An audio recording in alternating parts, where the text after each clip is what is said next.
Good afternoon, everyone. Welcome to the 8th webinar for the A-GaME Winter Webinar Series. My name is Ben Rivers. I'm a geotechnical engineer with Federal Highway Administration.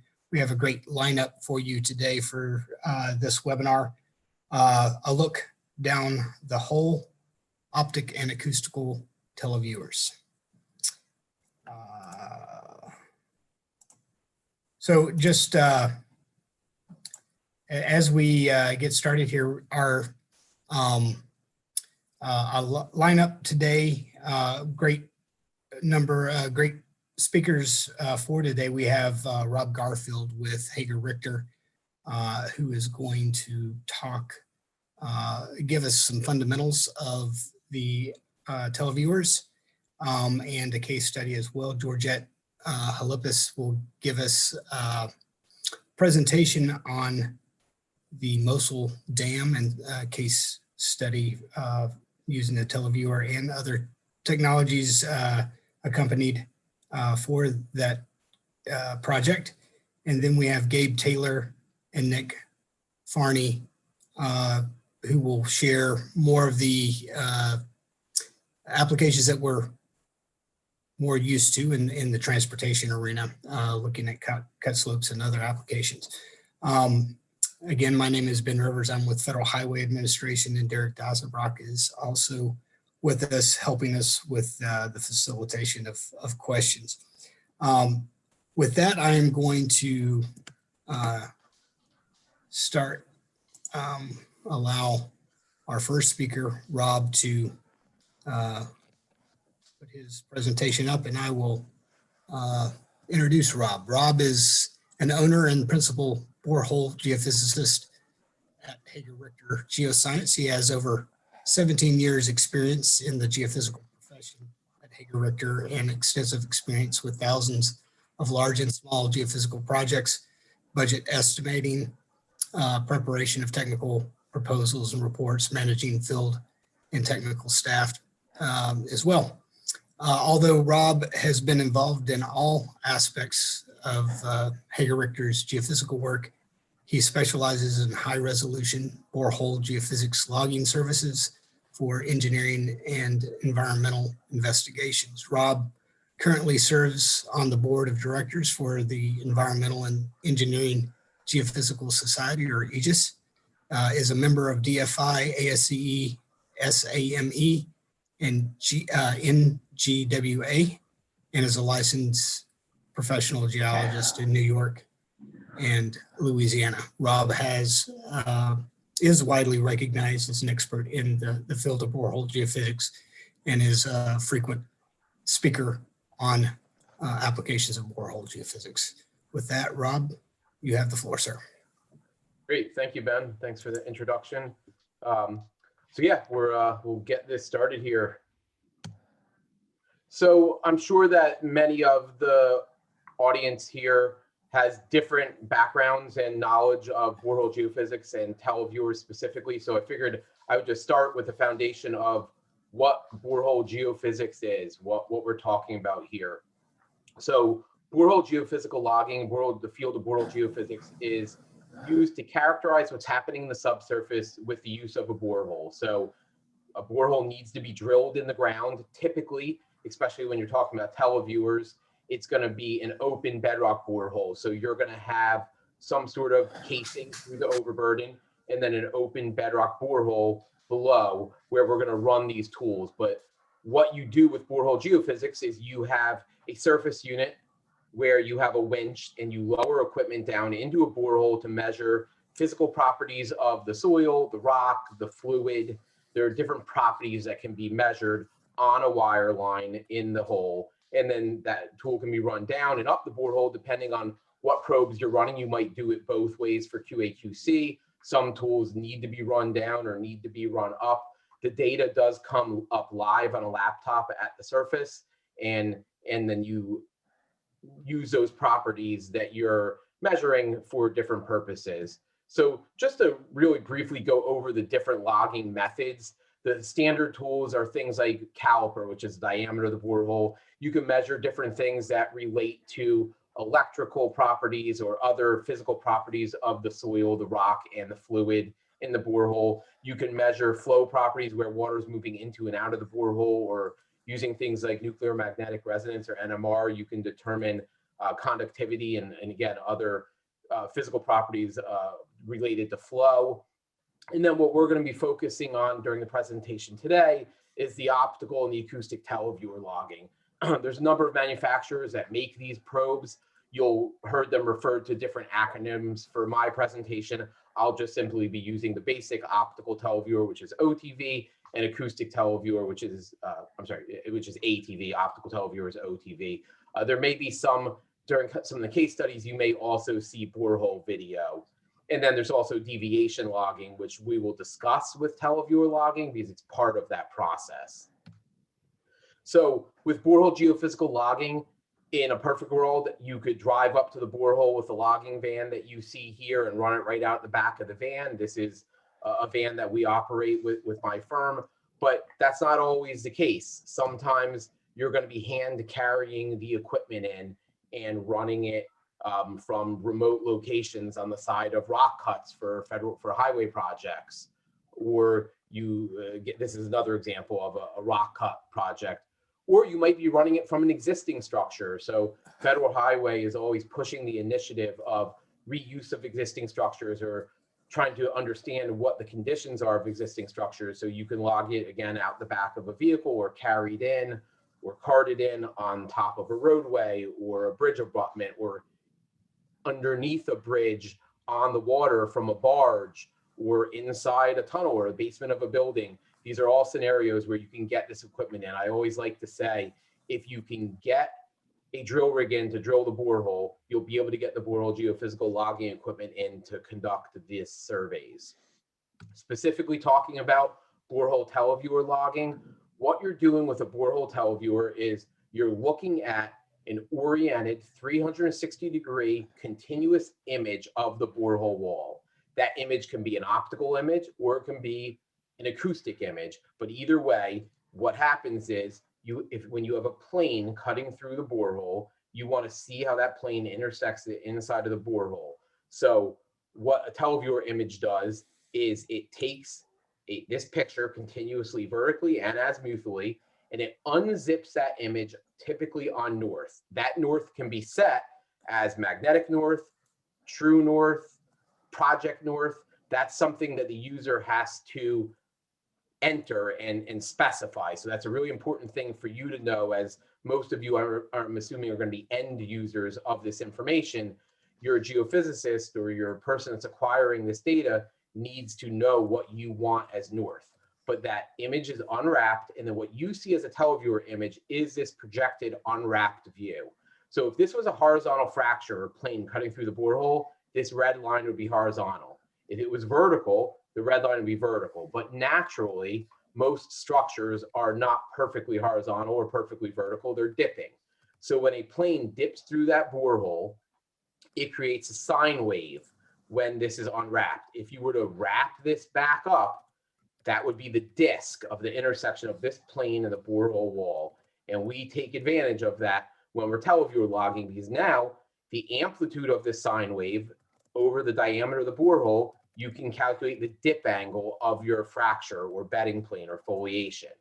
And then the bottom of that sine wave is your dip azimuth, which is 90 degrees from strike, as a geologist would typically report that orientation. So ultimately, this slide will advance here.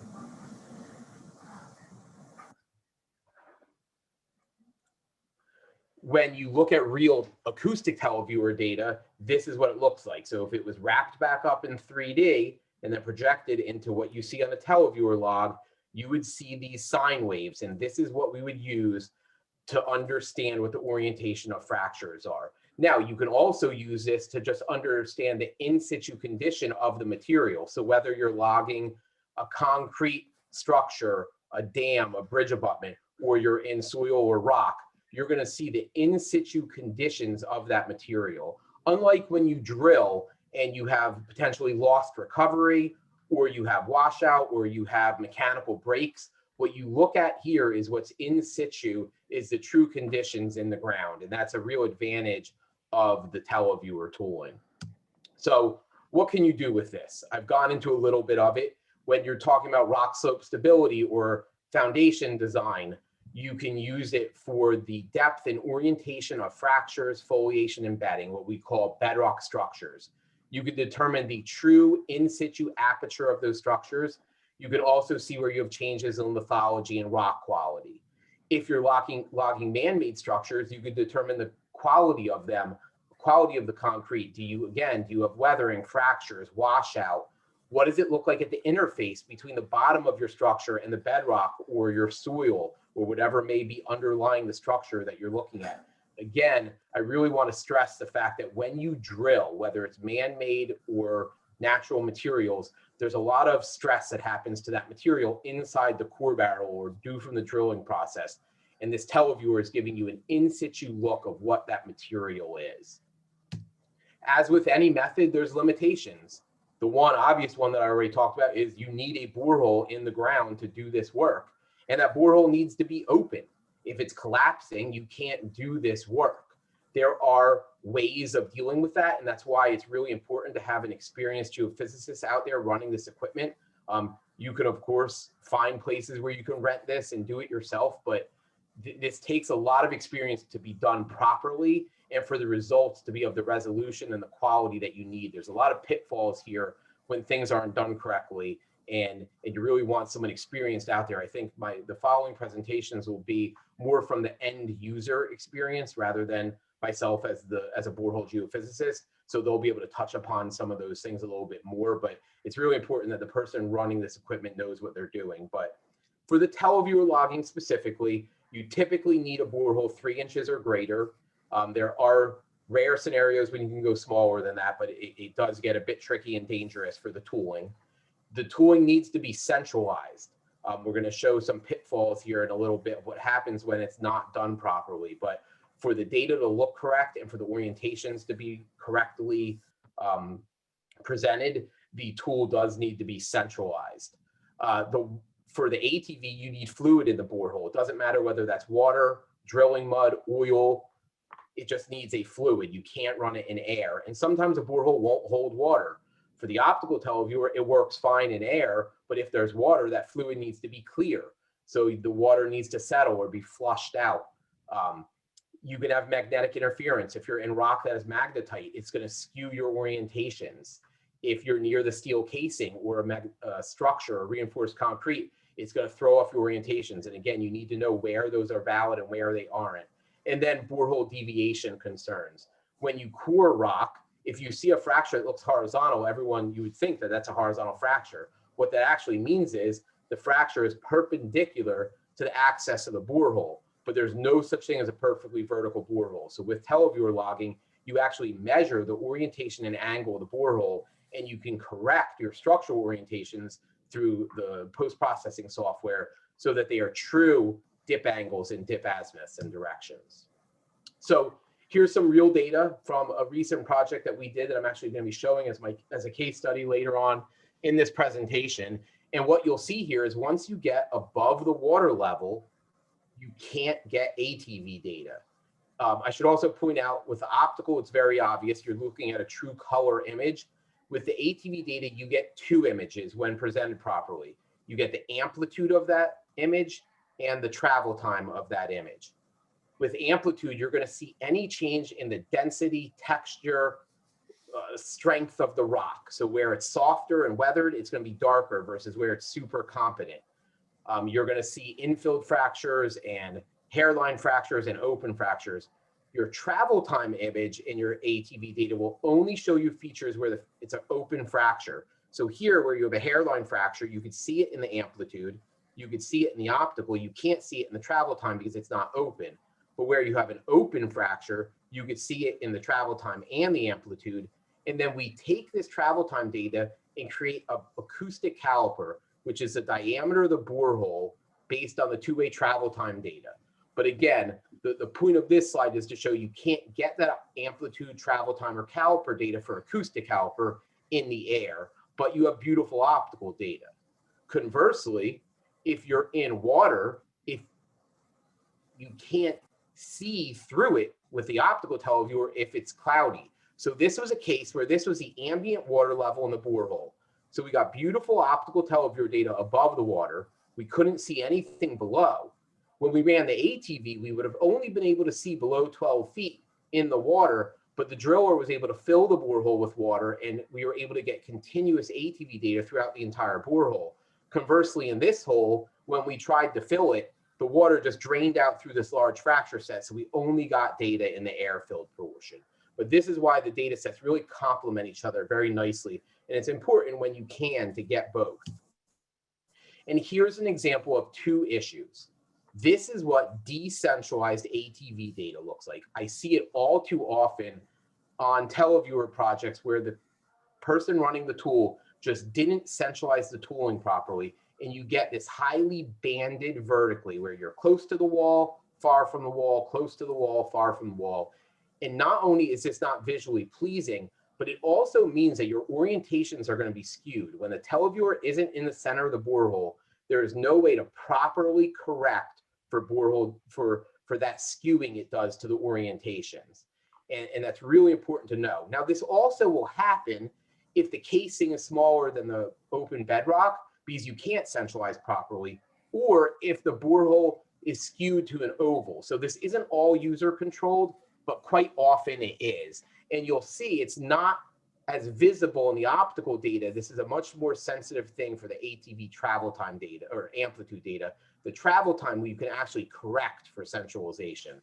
So those are some pitfalls to understand. And then borehole deviation.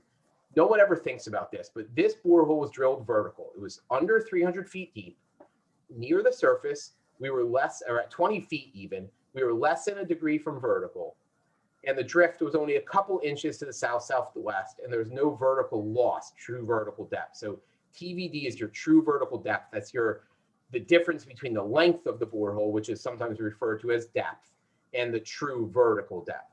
At 160 feet, the borehole was 20 degrees off from vertical, even though the driller had no idea. The borehole had drifted 24 feet to the south-southwest, and there was about 3 vertical feet lost. At 290 feet, the borehole was 40 degrees off from vertical. It had drifted 90 feet. So if your borehole was here at 0 at the surface, in the subsurface, it's 90 feet away, and you lost 20 vertical feet. So this is, if you're doing a cross section or if you're sending this core out for analysis, you're not where you think you are in the ground. And it's really important to understand this.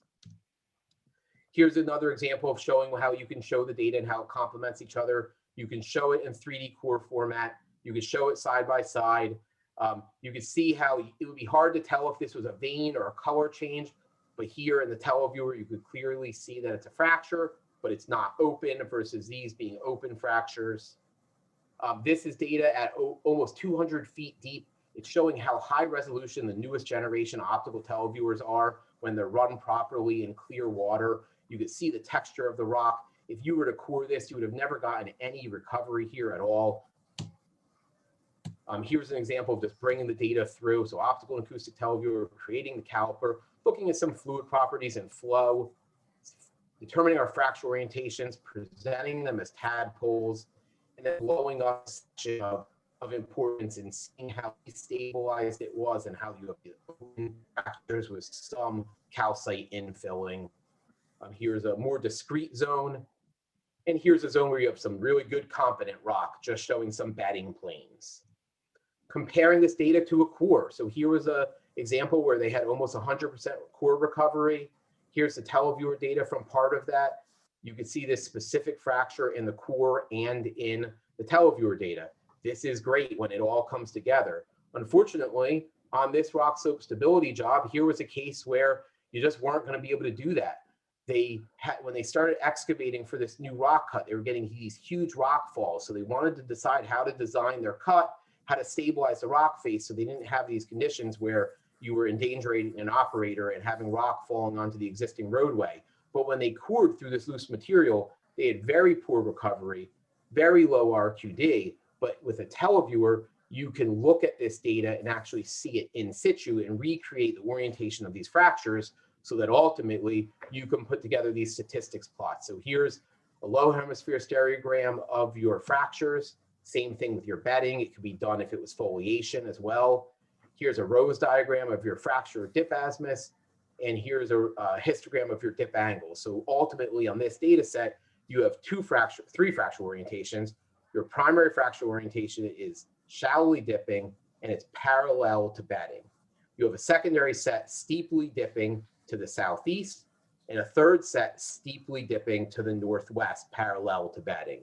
So these are the types of things you can determine with the Televiewer data, the true orientations. They are corrected from apparent to true based on any borehole deviation, and they can be oriented again to magnetic north, true north, or a project declination. So you could put your rock cut through the stereo net and determine your angular relationships to see if you're going to have wedge failures, topple failures, sliding failures. You could do all your kinematic analyses, and you can contour the data as well. So here's a very specific case study from a rock cut that we recently did for the realignment or for an exit on I-93, exit 4A in Londonderry, New Hampshire. We were doing this work for the New Hampshire DOT.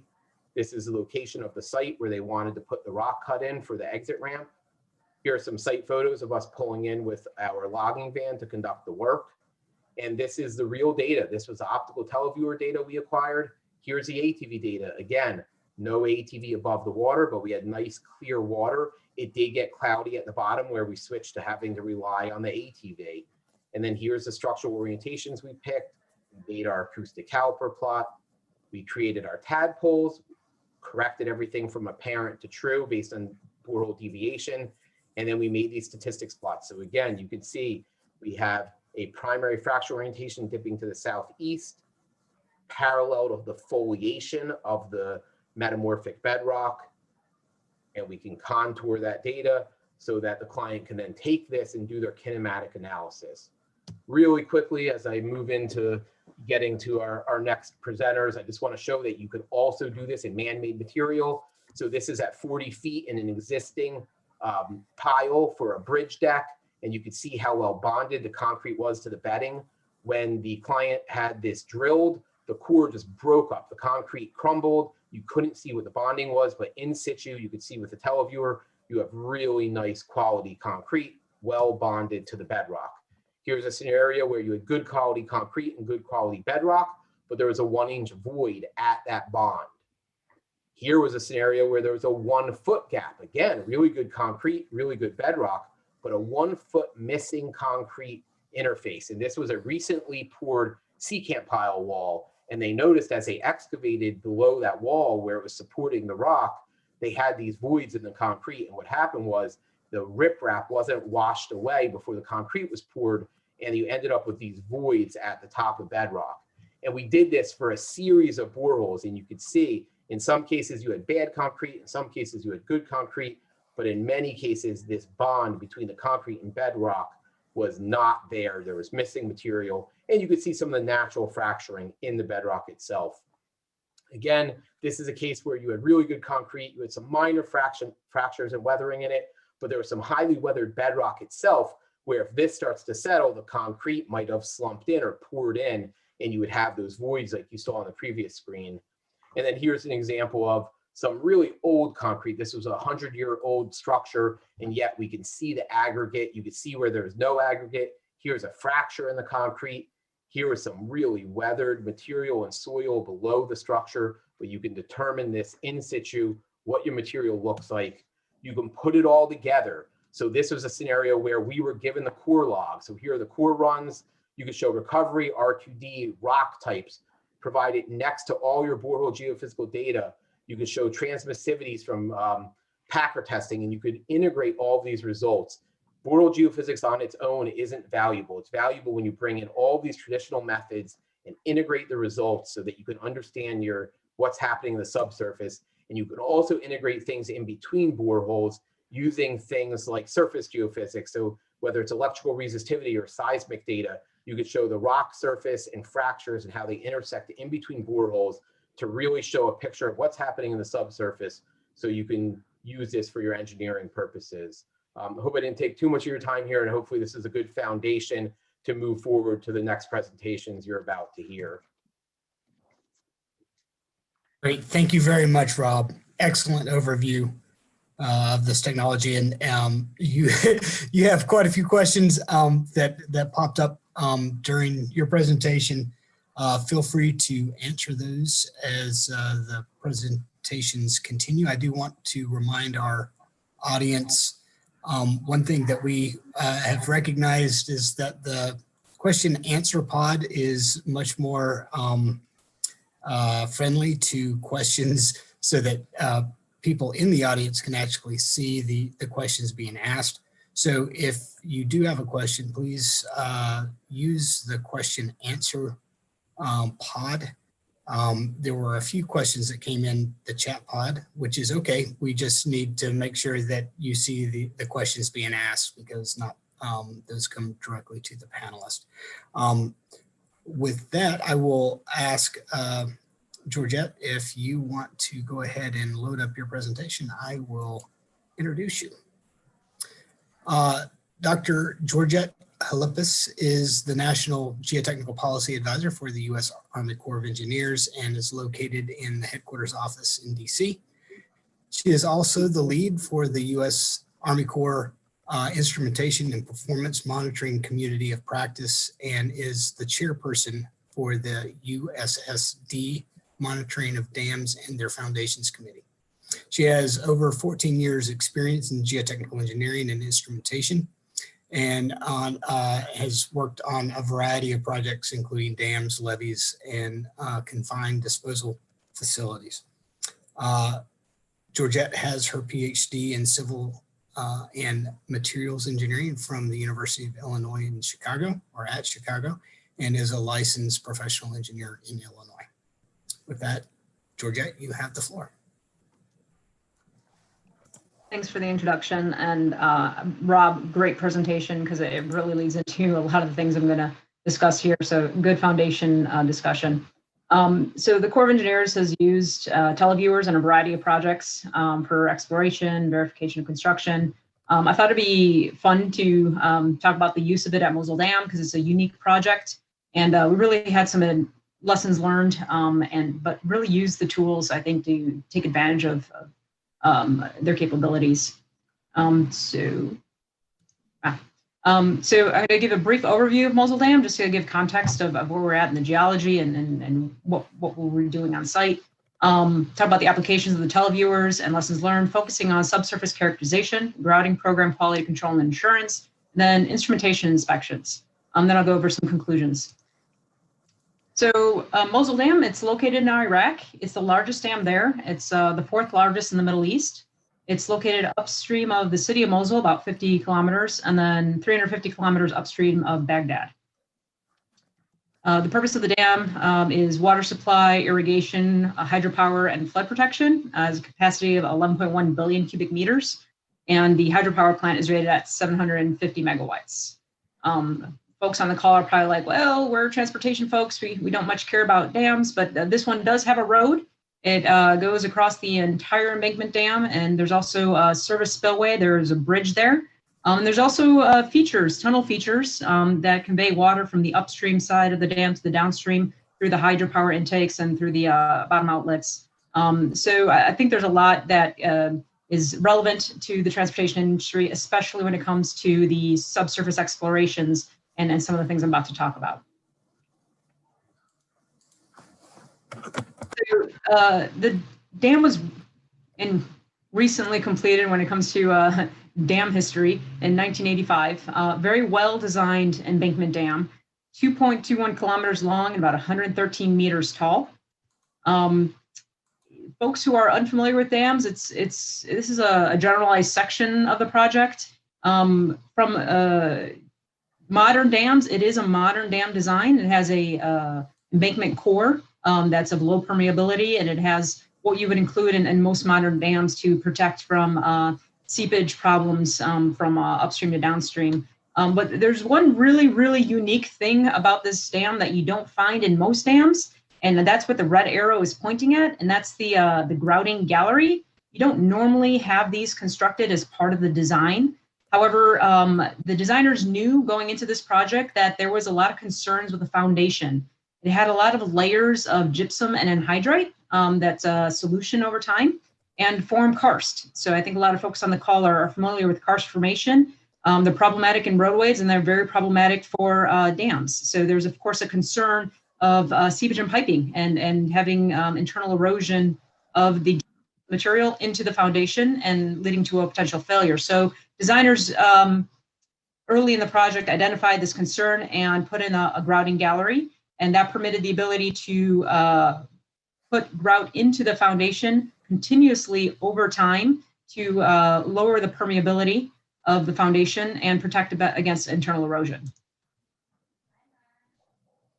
So what kind of karst formations are we talking about? I will emphasize very upfront here, this was not found underneath the dam. However, this was found on the right abutment of the dam, so in the vicinity. So this is the type of cave network features that we were exploring in the area. And the question came up, you know, what exactly is the nature directly underneath the dam? And there were some signs of distress indicators and a period of time where maintenance grouting was unable to be performed because there was in a lot of conflict, armed conflict in the region. So that limited materials and ability to continue maintenance grout.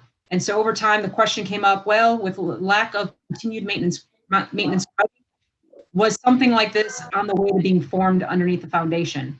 And so that's what led to the subsurface investigations and explorations that I'm about to talk about. So one of our main missions there, but not the only mission, was to look at the subsurface and characterize what is there, better understand what is directly underneath the footprint of the dam, do the emergency grouting operations to kind of make up for lost time and ensure it's a stabilized foundation, and then monitor the project performance. You know, how well is that grout curtain performing to monitor seepage from upstream to downstream? So we knew going into the project that there was a complex geology. The bedding was not uniform. We knew that there was gypsum layers that appeared throughout and at various depths, but there wasn't a lot of information available. We didn't understand what the current foundational conditions were when we entered the projects. And there weren't a lot of grouting records or boring logs, and there's very limited information beyond the center line of the project. So there was a lot of questions as to, okay, well, upstream and downstream of this grouting gallery, what does that geology look like? The other question that we had was, well, there's a lot of instruments on this project, more than 230 of them, and they're monitoring the performance of that grout curtain, but there's some anomalies in the data. And so we weren't really sure what the condition of those piezometers were. So we're going to talk about televiewer use to look into those as well. So I'm going to upfront say, you know, there was a lot of activity on this project over the course of 3 years. It was a 24 hours a day, 6 days a week with 2 shifts, multiple rigs going at the same time, 20 of them, in fact. Some of them were doing exploratory drilling, some of them doing instrumentation installations. Some were doing production grouting of the foundation. Others were installing standpipes for the production grouting. So you can imagine there's a lot of moving parts going on at the same time. There was very narrow workspaces. You can see the gallery dimensions. Those were the 2 common dimensions across the dam, and the size of the drill rig. So there was not a lot of movement in there. So we needed tools that were easy to move around and mobilize and gather information quickly. And there was also short time frames for data review analysis. We were only on the site for a specific period of time, and we wanted to make assessments quickly and adjust the design of the grouting program and understand what we're getting ourselves into as soon as possible. At the same time, there was multiple languages, so we needed to be able to use a tool that was helpful in communicating what our findings were. So that's where the GeoTools became critical. They were quickly deployable, provided information very rapidly and clear imagery. So for subsurface explorations, about 75 exploratory holes were put throughout the project. A lot of them were used to inform our risk assessment or understanding of the conditions and potential failure of this project. It was used to refine the grouting program, direct where we needed additional grouting or less grouting, and where exactly are we going to put new instruments, new piezometers, what elevations, and where and how many in each hole. There were 92 verification holes done throughout the program to verify the grouting program. And I'll show you some examples of what we were looking for. And then of the critical instruments on site, we assessed a majority of those. We ended up installing a lot of new instruments, and I'll show you what our findings were. So I want to kind of preface with, there was a lot of geotools used on this project. I'm going to focus on OPTV, ATV, and CCTV, but I'll very briefly go over some of the other things that were used. Not every tool was used in every hole. Rob showed that, you know, not every tool is appropriate for every hole, but there was a combination of all the information pulled together to really understand what was going on. So most folks are familiar with wireline coring in order to get a physical sample of what's in the subsurface.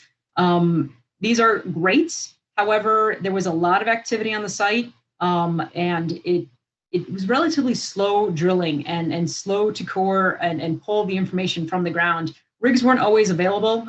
Sometimes they were prioritized for grouting or instrument installation. And there was a time lag from getting the field notes into a database and being able to use that data very quickly in GIS. We also had problems with core loss and no recovery. Rob discussed that, and I'll show you an example of that shortly. And that's where the OPTV really came in. It was used extensively on the project in both exploratory holes and verification holes. Again, relatively fast for a 100-meter hole. It took about 30 minutes. We had 4 units on site that we were, deploying as needed in the different areas of ongoing activity. It provided that continual visual imagery that Rob discussed. So I won't go into detail in there, but that ability to readily compare images from multiple holes and pull that data readily together with other data was just invaluable. So here's an example of the advantageous use of this where there was no recovery zone. So you see the core log I'm displaying, the field log for that image, that top image, it noted there was only 0.3 meters of recovery. But as you can see, it's a vuggy limestone material. It's a lot more intact than you would be led to believe from the amount of recovery coming back. The lower image, it was no recovery, possible washout was noted on the core log, but you can see here, vuggy limestone, fairly intact, but you would not have been able to get this type of information from just the core itself. The other thing that we used OPTV for extensively was where we used destructive drilling. There was often times where we just did not have time to pull a core and we wanted to really rapidly assess the situation. So we used destructive drilling quite a bit. So on the right-hand image, you're gonna see a bunch of holes. The first hole that we put in was an exploratory hole to kind of understand what was going on, and there was fairly substantial voids found. And so we wanted to rapidly assess the condition in that area to see how extensive that void was.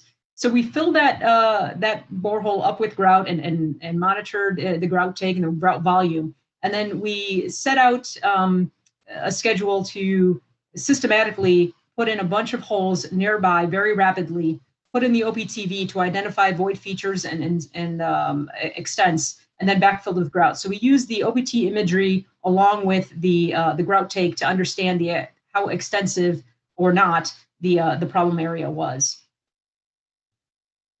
So here's some examples of some clear imagery of the geology. We were trying to talk to people about what exactly the geology looks like, and we couldn't get them physical core samples. So get an image with the limestone filled with clay, the second one with grout, and the third one was a brecciated marl is the type of material there.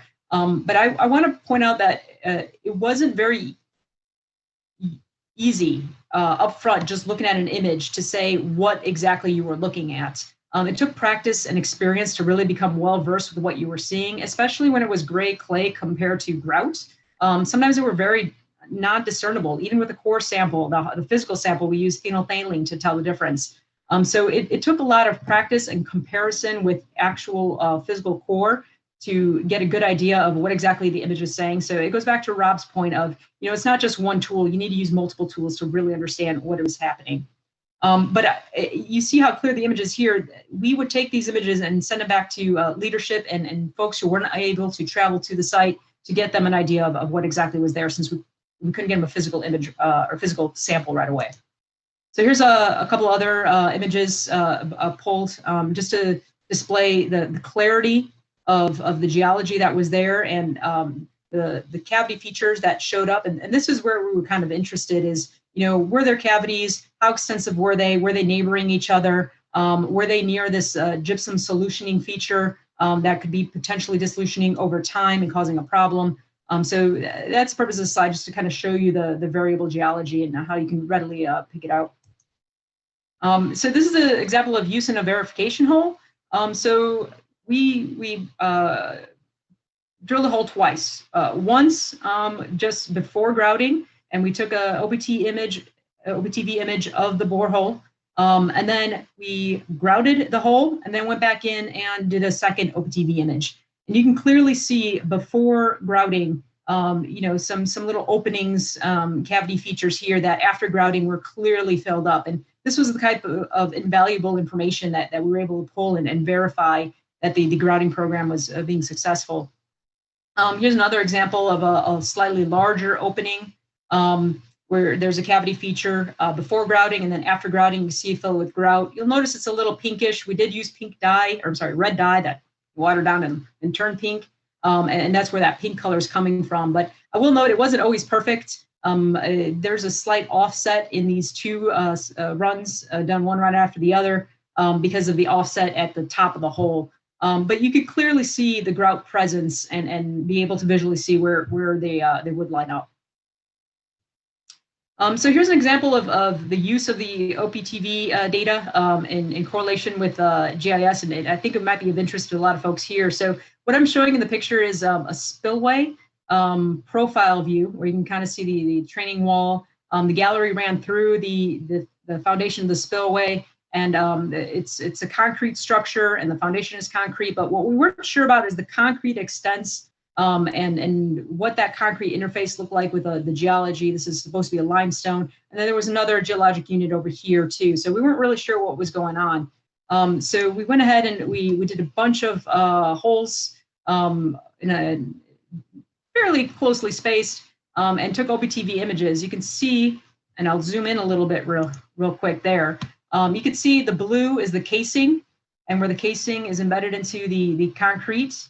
And then you can see with this dotted line I'll show right here, the concrete interface with the limestone. So we were able to better ascertain the extent of that concrete footing, how far out it went, and how it changed, and the alignment, how it changed going up a little bit here. And so we were able to refine our drawings of what we thought we knew to what was actually there. And that was invaluable in a number of instances. That's just one example.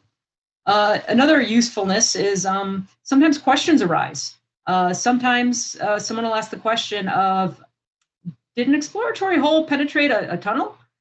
So here I'm showing the grouting gallery, and that's where that maintenance grouting is performed. An exploratory hole was drilled to get an idea of the subsurface conditions, and it was a downstream angled hole, but there was a tunnel nearby. And so we weren't sure if it was hit. And so we ran down an OPTV, and we were able to see very clearly the concrete encasement of that tunnel, and then we could see the reflection of the liner. The OPTV could not go any further. It stopped right there, and so we were pretty sure we did not penetrate that tunnel, and later inspection of the tunnel showed that no, in fact, we did not. Had we, the OPTV would have extended further, fallen into the tunnel, and when we did a visual inspection, we would have seen the hole there, and it was not. So very, very useful for a variety of reasons on site. Acoustic Televiewer, the reason we used it was primarily to determine if these cavities and void features we were seeing were extensive. We were finding that a lot of times the borehole wall would collapse, or the karstic rock would be just kind of crumbled and crushed up by the drilling action. And so maybe these cavity features weren't extensive. We also found they were very useful in cloudy fluid, whereas the OPTV, you needed a clear fluid. So we didn't extensively use it, only because we had one unit on site, and because they required the use of centralizers, there was a fear that the acoustic televiewer would get stuck in the hole, because the borehole walls, in a lot of cases, were about that vuggy limestone or low shear strength, and could collapse on top of the unit. And so we didn't want to lose it. So we used it where we really wanted to know, is this truly a void or not, and if the conditions warranted. So here's an example log. You saw some from Rob. Won't go into too much detail here, but you can clearly see the geology and where there was a cavity space. And then we used the caliper to kind of say, okay, yes, this is an extensive void, or no, this is just something shallow and it's a borehole wall collapse. CCTV, that was something that we used extensively to inspect piezometer conditions. The OPTV was too large to fit down the hole. We had two types of units on site. One was to inspect standpipe and casing connections with the foundation. But the smaller diameter one, we found the most useful to look at the piezometer conditions. And I'll show you some examples of the findings there that were pretty critical, because we weren't sure if the readings we were seeing from the piezometers were really well reflecting what was going on, and we really needed to know, is that grout curtain being effective or not. So here's some images that we obtained from that CCTV. You can see some material buildup at the bottom of the casing that is much higher elevation than the depth we expected. You can see some grout intrusion from all the grouting happening in the area. It kind of got into that piezometer and sealed it up. You see some calcium buildup deposits. Again, so additional buildup deposits here. And here you see a broken casing. So this was very useful to rapidly assess of, hey, are these instruments viable? Can we believe the data, or do we need to replace these? Here's an image of a camera inspection down a PZ where we found a 3-meter void, 45.5 meters below the top of the riser. We saw in a neighboring PZ video revealing that it was some displacement in that one. So because these two piezometers are next to each other, we had a void, and then we also had displacement. This triggered a subsurface exploration, and destructive drilling was performed to really identify, is this an extensive problem? Is this something unique to this location? And we started using combination of OPTV, ATV, dye testing, and grouting to really understand what's going on. Again, trying to hammer home the point that it wasn't just one tool, it was the combination of a bunch of tools. And sometimes you just need to go fishing.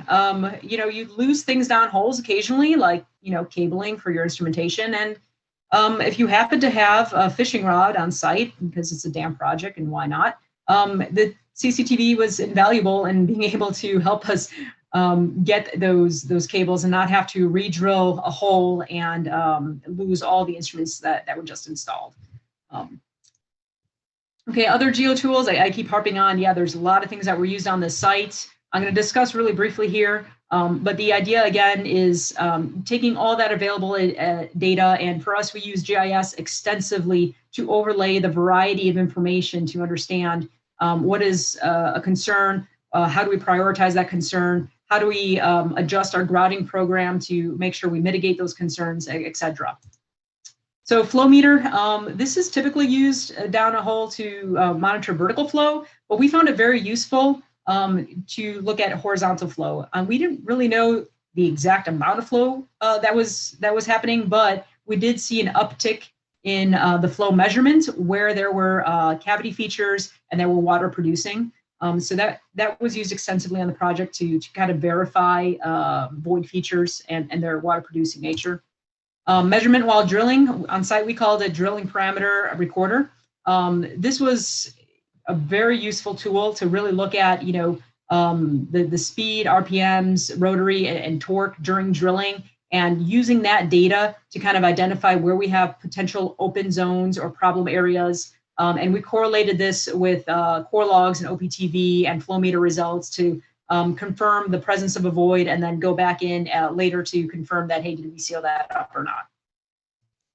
And then water pressure tests, of course, to determine the permeability prior and post grouting. Did we reduce that permeability, which is the ultimate goal of that project?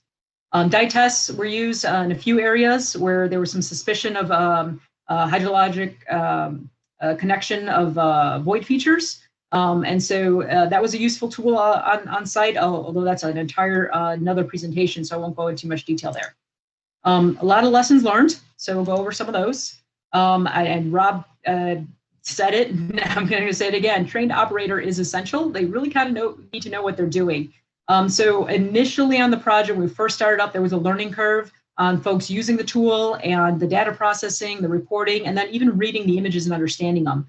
We found out very early the Televiewer speed, how quickly you're lowering and raising this the tool down the hole makes a big makes a big difference. You can see some distorted images here, and that's because of the rate at which the images were being taken. Proper handling and setup, making sure that the cable connections and winches are properly relocated from one location to another, and then they're not damaged. And then data acquisition and management, making sure that you don't lose the data. You spend quite a bit of time to put the hole in place. You don't want to record all the information, get back to the office only to realize you overwrote something or didn't save it properly. So making sure that processing, standard operating procedures are well understood so you don't lose that information. Use of centralizers, Rob talked about it a little bit. We knew going into it that the use of the centralizer is key, otherwise you get shadows. However, at this project, because of the geology, there was a high risk of the televiewers units getting lost or stuck in the holes because of those borehole walls collapsing on top of the unit. The stabilizers kind of rubbed up against the borehole wall when you were moving it up or down the hole. So a lot of times we made the conscious decision to omit the centralizer, knowing that we wouldn't get some of the critical depth, direction, azimuth information, but we would get at least the majority of the image. And that for us in some cases took priority, and we didn't want to lose the instrument in the hole. So we sacrificed the dark shadowing, knowing that it was in fact a shadow, to obtain at least a partial image in the hole. So we found the images very useful, but knowing that the quality was not quite there. Collapsible materials, so I talked about that, but there was ways we try to mitigate against that on site. We knew it was fragile and prone to collapsing in some locations. So what we would do is we would do multiple runs in the hole where we would lower the casing down to lowest elevation and leave open a 2 to 5 meter run depending on the geology. And we take an image, and then we would lift the casing up another 2 to 5 meters and then take another image, and then lift it again and take another image. That way, over time, we were, incrementally getting information up the hole, protecting from the hole collapsing onto the instrument. So it did lower the risk of tool loss. It was very time consuming, but there were some areas that were of particular interest that we really wanted to get that imagery. So hole preparation, again, the OPTV and CCTV, you needed that clear fluid in order to be able to kind of see the wall. And a lot of times that wasn't the case. The hole was pretty murky, had a lot of sediment in there. A lot of times hole washing was ongoing, trying to get the water to come back clear, but in the process, they were just ripping material off the borehole wall and making things just worse over time. And so we found that just stepping back, letting the fine settle, or using a flocculant to help encourage settlement, that worked wonderfully. So if you have a problem with murky water, that flocculant came in, it was very valuable. Otherwise, if the clarity was unobtainable, the ATV was the next item to use. Expect wear, tear, malfunction, and repair. I say that because these were, again, extensively used on the project. We did a number of holes multiple times in many cases. So there was a lot of connection breaks, winches not going into disrepair, cables malfunctioning. So we had multiple units on site, which was great because when one was in the shop, we still had another one that was available. But we also had a skilled mechanic repair person on site. And for a project like this, in a location where it was difficult to get in and out, that was really valuable to have that person who knew what they were doing to, take those spare parts and make those replacements on site. Probably don't have too many of those issues in the US. You can probably send it out for repair, but if you really quickly need to get things done and you're in a remote location, someone who knows how to do quick repairs is key. And deliverables make a difference. I'm going to spend a couple slides on this because up front, you kind of want to know what you're going to get as the end user. Are you going to get a PDF? And I'll show you different PDF products that we received. Or do you want the raw data? With a PDF, yeah, you get the image. That's great, but it's stuck. It's static. It's at a certain scale. And it doesn't give you that ability to just use the data in a variety of formats. But if you do ask for the raw data, you probably have to specify what format and file types you want, and then you probably have to have the software to go ahead and process that data. there's a wealth of usable information, and you can readily combine it into GIS applications and combine data from different tools together if you have that raw data. So consider what you want in the end. So our initial format was the entire borehole on one page, PDF, which is great because you get a good overview of what's happening there. This image does have some lost images here, but in general, you can see from top to bottom of the hole what was going on. However, sometimes you wanted to zoom in and get a better clarity or scale it a little different or compare one document to another, and with PDF, you just can't do that. Another format was multiple runs of the same hole on one page, and I kind of showed you this example before. This is especially useful if you're doing a before versus after grouting comparison. But this format was my favorite, which is the annotated detailed report. This one showed the wrapped borehole image, but also had the two 360-degree images, one rotated at 180 degrees of the other. It had the lithology kind of annotated on there. It had the tadpole markings of different areas of interest, and I have the legend over here. I'm not going to go into too much detail on the different units that are identified in here, but the idea here is this is a detailed report format. But again, this is a PDF printout that was provided. To produce this on my own and be able to take that information and import it into GIS or some other data management system, that raw data is essential. And I think there's another A-GaME presentation on data management. I think it's in a week or so. I'm sure it'll be announced later, but that's a really good one to attend. All right, and then some conclusions. I think I went a little long, I'm sorry. A variety of geotools used to understand this complex subsurface geology and to guide and verify the grouting program and target instrument installation locations and really understand what's going on. The OPTV and ATV were vital for quickly assessing the subsurface conditions, especially when coring was not an option. We had to use things like destructive drilling. And then the CCTV was absolutely critical in assessing the subsurface instrument condition for the piezometers. We also used it for exploring large void areas and understanding what was happening. It was a cumulative review of all the data, and in our case, facilitated by GIS, to really understand the project conditions and make informed decisions. And with that, questions in the chat, I'll get to them and respond to them in the chat. Is that right, Ben? Yep, that would be perfect. Thank you very much. A fantastic presentation. Just phenomenal project and use of technologies here. So thanks for sharing your experiences with Televiewer and other technologies for site characterization. As Gabe loads up his presentation, I will introduce Gabe. Gabe is Gabe Taylor, or Gabriel Taylor, is the Assistant Chief Engineering Geologist for the Washington State Department of Transportation. Gabe graduated from Western Washington University in 2004 and became a licensed engineering geologist in 2010. He has worked with WashDOT since 2005 and has been involved in the design and construction of many transportation-related projects and emergency response to natural hazards projects as well, affecting their state and federal program. Gabe, with that, you have the floor, sir.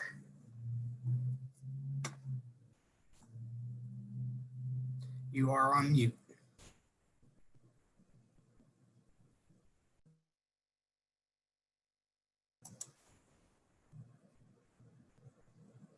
Gabe, you are, yep. There we go. You. Am I unmuted now? No, yep. Okay. We can hear you. All right. Thanks, Ben. Yeah, as Ben said, I'm with WashDOT. I was asked to give this presentation because I have some of the most recent experience with Televiewer. At WashDOT, we routinely use the Televiewer for the design of rock cuts. I love hearing about these other applications that give me lots of ideas for things that we could do in the future. At WashDOT, it's mostly for rock cuts that we use a Televiewer. It's for identifying any discontinuities with aperture or infilling that would be critical to the rock cut design. and also just for a collection of subsurface discontinuity data. So I'll be going over WashDOT's use of the Televiewer during our rock cut designs for phases 1 and 3 of the Snoqualmie Pass East project. I was not involved in phase 1, except for a little construction support. This project got started around design around the time that I was graduating from school. It's completed now, but the broader Snoqualmie Pass East project is not scheduled to be complete until sometime in the 2030s. So it pretty neatly envelopes what's likely to be my whole career here.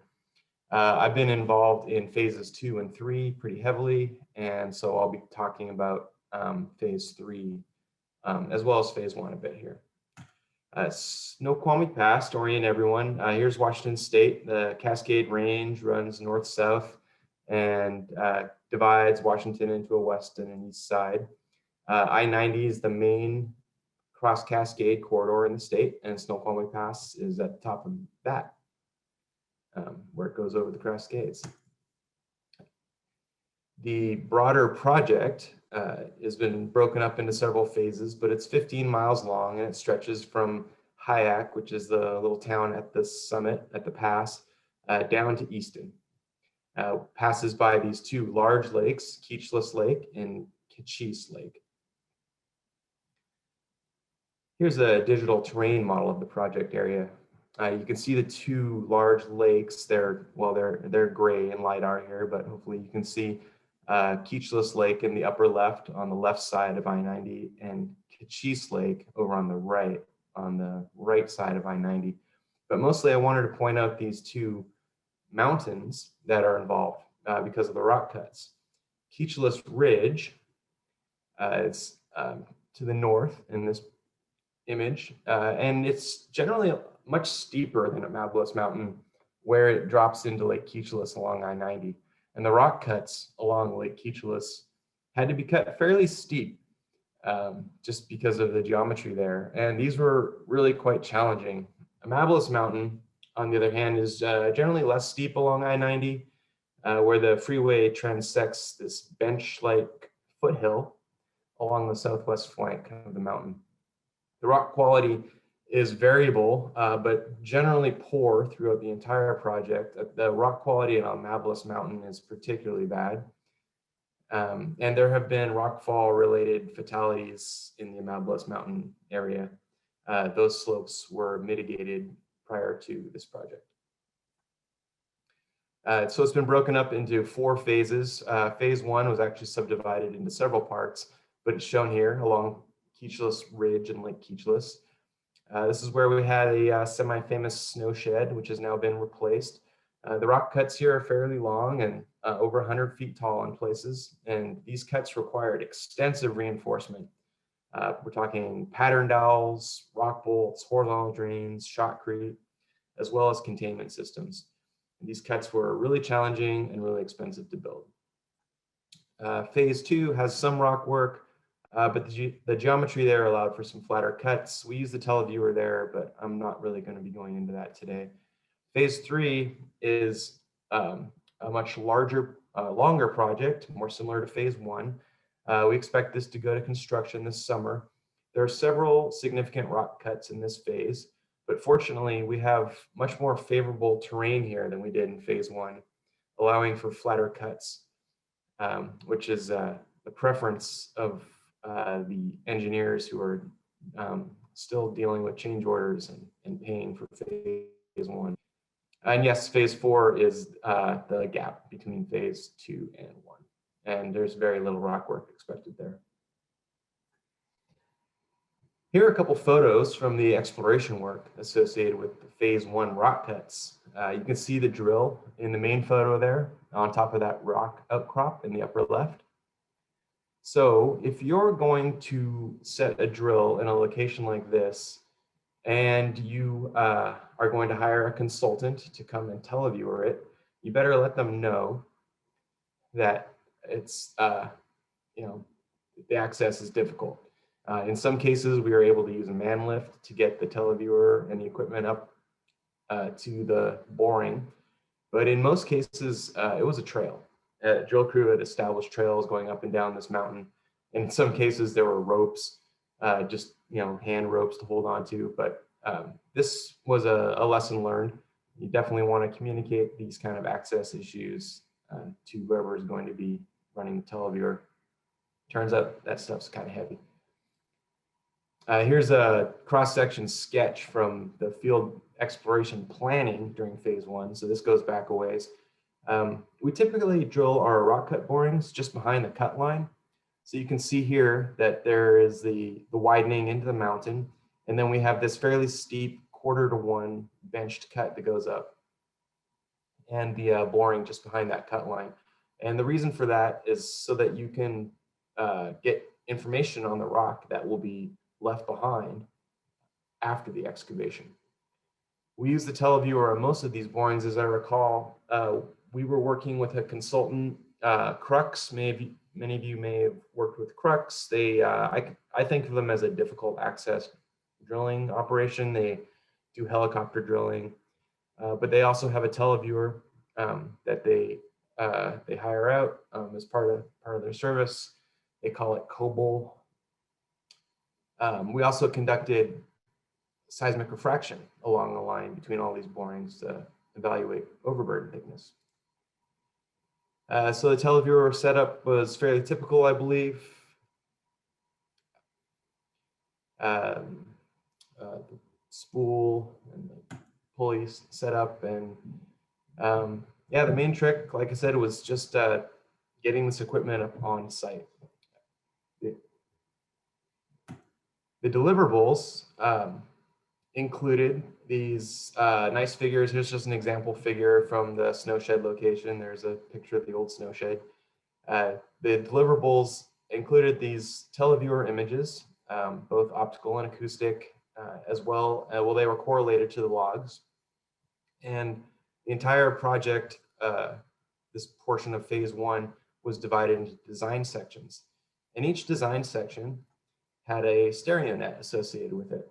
It described the rock mass in terms of its structure statistically. I would just point out, this is just a snapshot from the report, that this stereo net has 778 poles shown. And of those 778, 605 of them came from a technique called Cyrovision. 85 came from discontinuity mapping on the existing cut, and 88 from the Televiewer. So that's just something to keep in mind when you're doing stereo network, is how one method can potentially statistically dominate other methods just by the nature of the amount of measurements that you can collect. Just very briefly, Cyrovision was a method that we used in phase 1 quite a bit. It uses traditional photogrammetric methods to create a 3D image of a rock slope that you can measure surfaces from. It's largely been replaced these days with terrestrial LiDAR. Let's talk about phase 3. So we're currently working on phase 3. This photograph is of the existing cut slope in the area that is now known as cut slope 4. And that's a driller up there, you can see up on top, heading back up to the skid drill. You can just barely see the tower up there. That driller is probably on his 15th walk up that slope that day. Here's the LiDAR hillshade of the current alignment, as well as where we have test borings.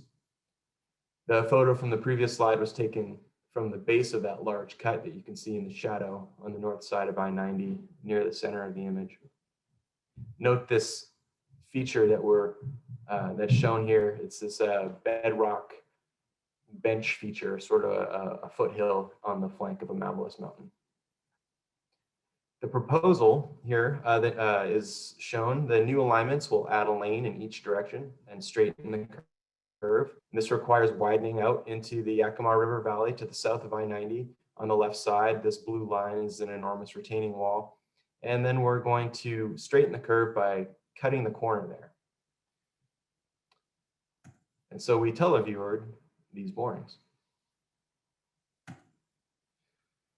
When we drilled these borings, we used the same strategy that we did on phase 1. We typically shoot for right behind the cut line.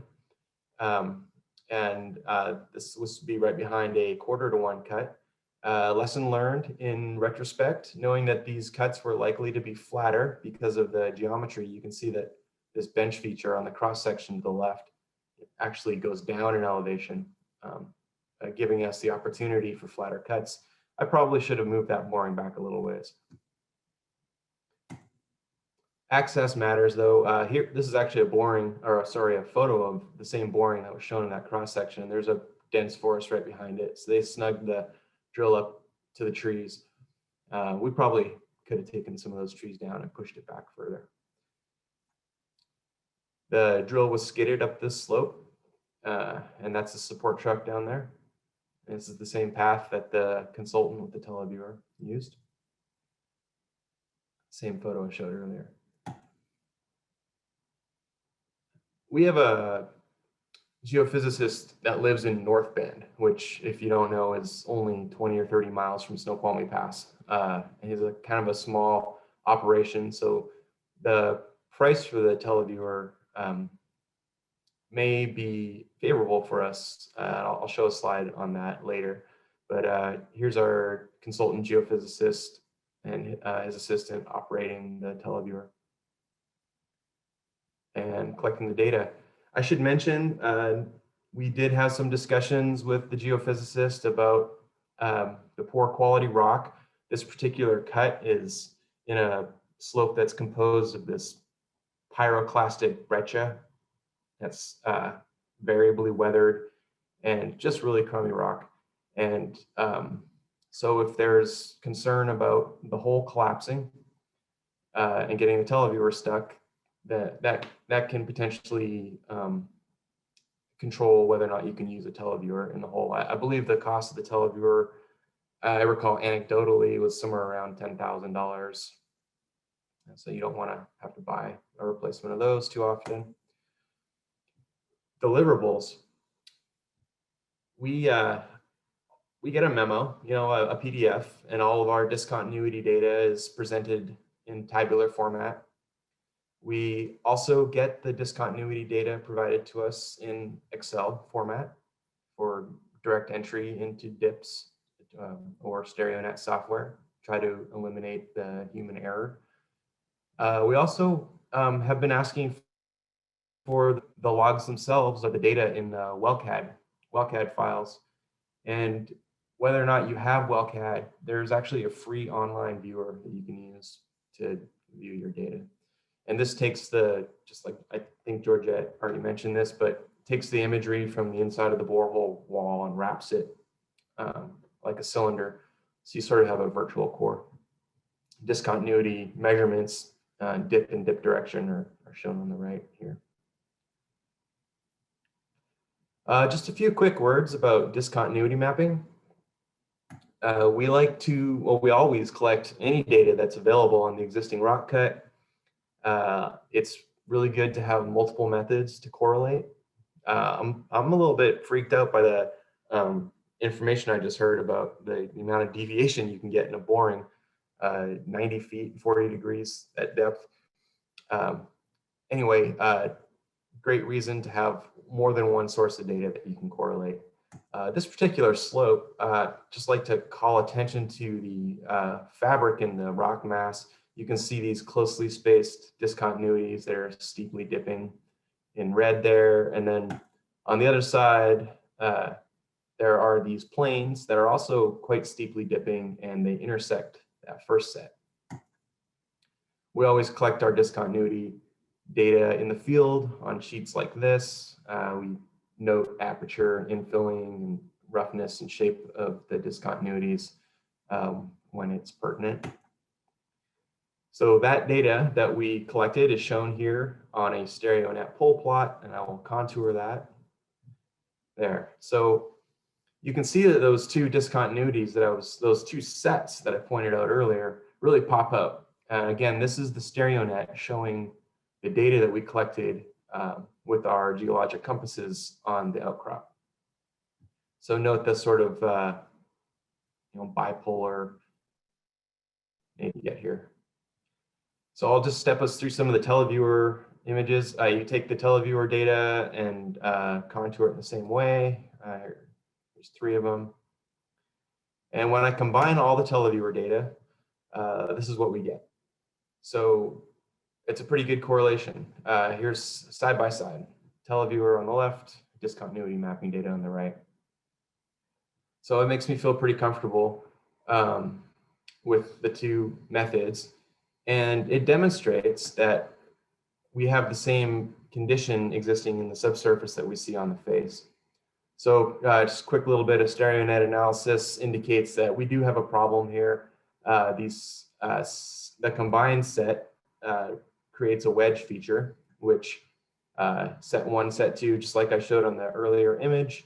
The stereo net analysis indicates that these discontinuities will create wedge-shaped rock blocks, which will slide toward I-90, either on the surface of set 1 or along the axis of the wedge, which plunges at about 45 to 50 degrees. So confirmation and more data. And it confirms that the same condition we see on the face of the slope exists in the subsurface. In this case, we wound up, or we're going to cut these at 1-to-1 because the cut design is controlled by those wedge features, and we're trying to avoid reinforcement and take advantage of the topography here. And again, I would recommend moving your boring back a little bit if you think you're going to cut the slope flat or flatter. Costs. I just pulled the data for the phase 3 project. Phase 1's a bit more complicated because it was integrated with the drilling. And like I said, we do have the advantage of a local geophysicist running a kind of small scale operation nearby, but we were getting these for under $5,000 each. And with that, I'd be happy to answer any questions in the Q&A. Very good. Very good. Thank you very much. Appreciate it, Gabe. We are running a little tight on time, but we will get Nick running here. If you can stop sharing your screen there. And I will briefly introduce Nick for us. Nick Farny is engineering geologist with Federal Lands in Vancouver, Washington. He's worked there since 2017. Prior to that, he was in Denver, Colorado, and working for a consultant for 4 years. He graduated from Purdue, has his bachelor's in geology and master's in geology as well. In his spare time, he likes heavy metal music, keeping aquariums, and trying to think up obscure references to PowerPoint presentations, as you will see. Thank you, Nick. You have the floor.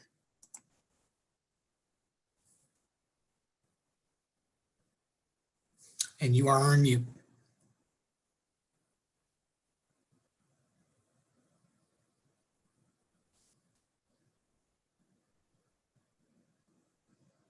Nick, you are on mute.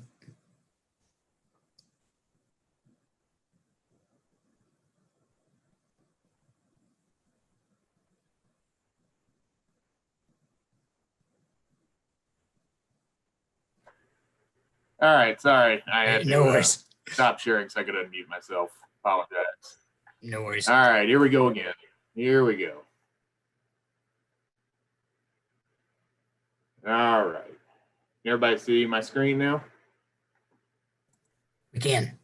All right, awesome. So I'll be quick. So my name is Nick Farny. I'm a engineering geologist at Western, as was stated. So we're going to be looking at the Pretty Rocks landslide in Denali National Park.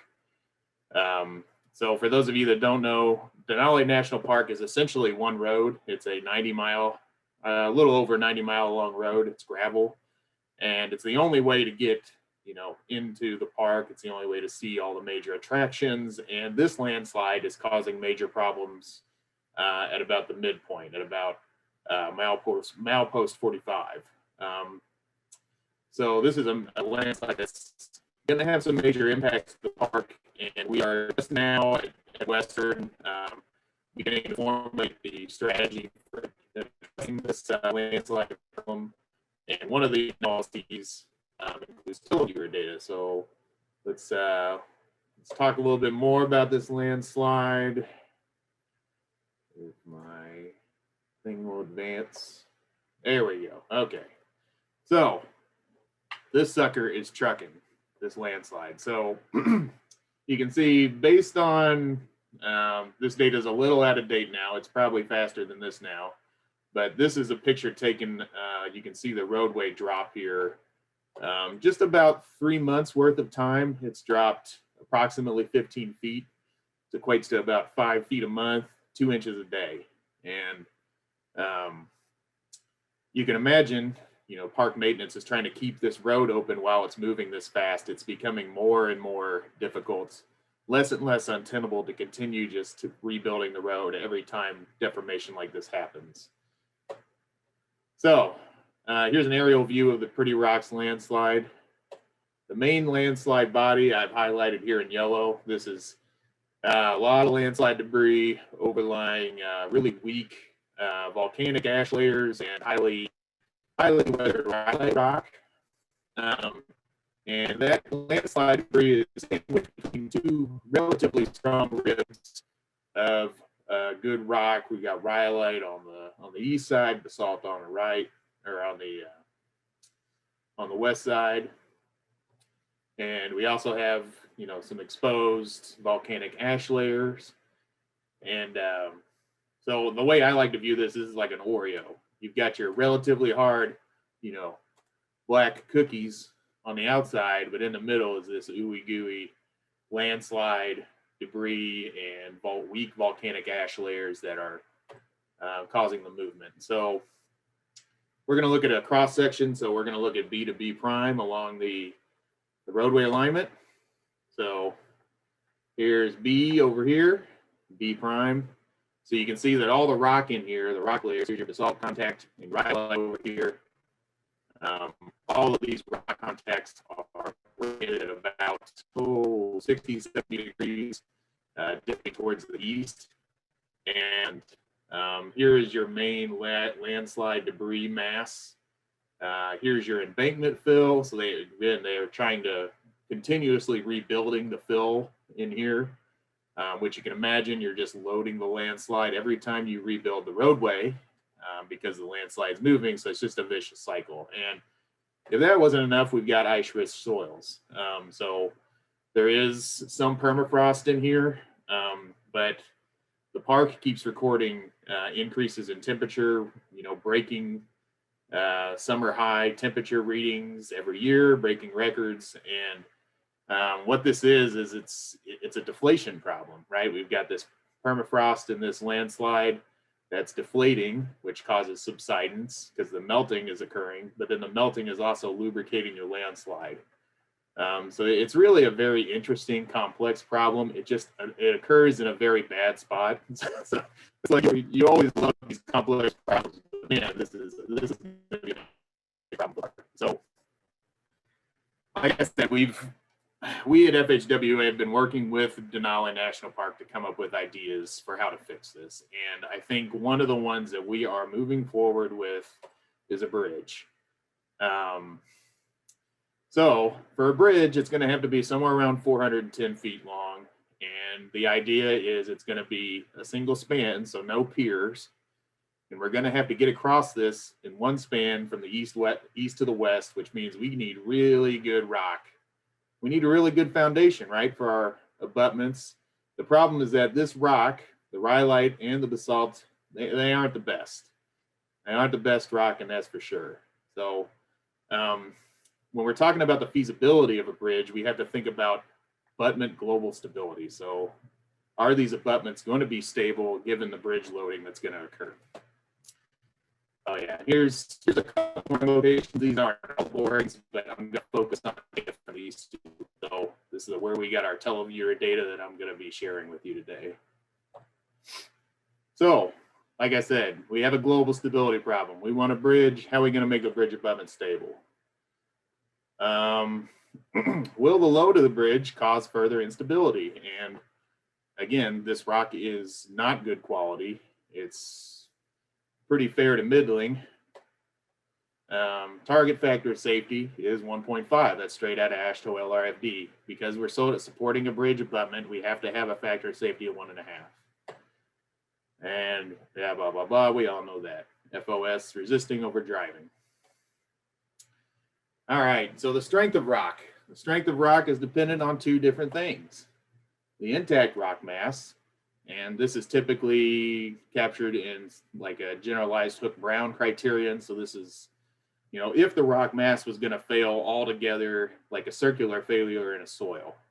That intact rock strength is usually pretty high. So circular failure in rock isn't that common. What's way more common is the other type of rock mass strength dependency, which is the existing rock mass discontinuities. So as opposed to a circular failure, which is where generalized Hook-Brown criterion would govern, these either a planar failure or wedge failures or toppling failures, they're all going to be dependent on the shear strength of discontinuities, which, you know, you can use things like Barton-Bandis, but in this case, we used a more Coulomb failure criterion.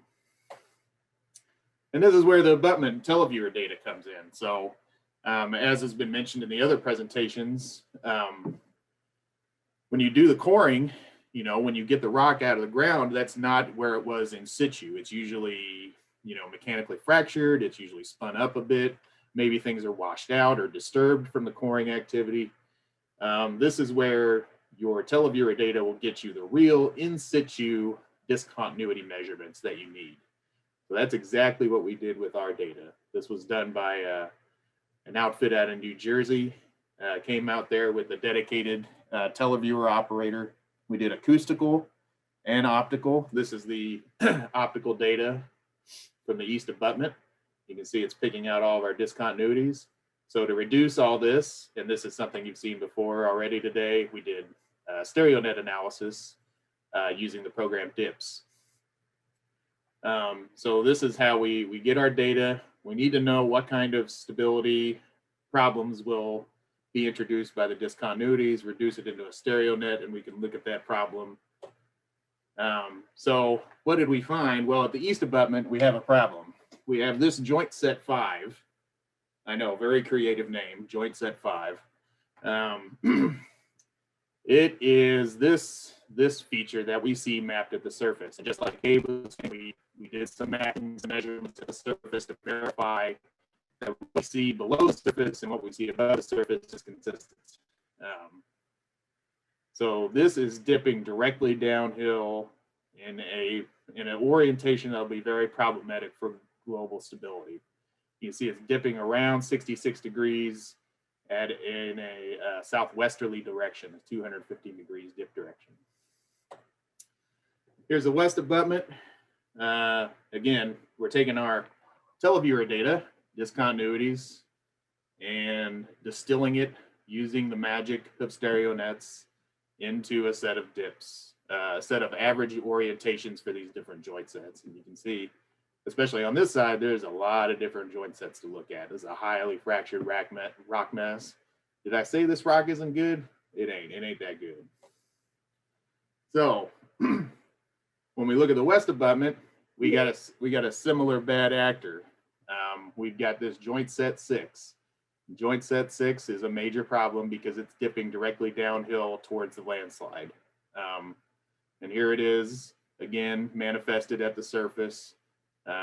It's a problem. That shear strength is going to be a lot less than, you know, having to go through intact rock because it's sliding along an existing discontinuity, just like at the other side. And here we've got our average dip is 38, dip direction almost due east. All righty, so global stability. Let's do it.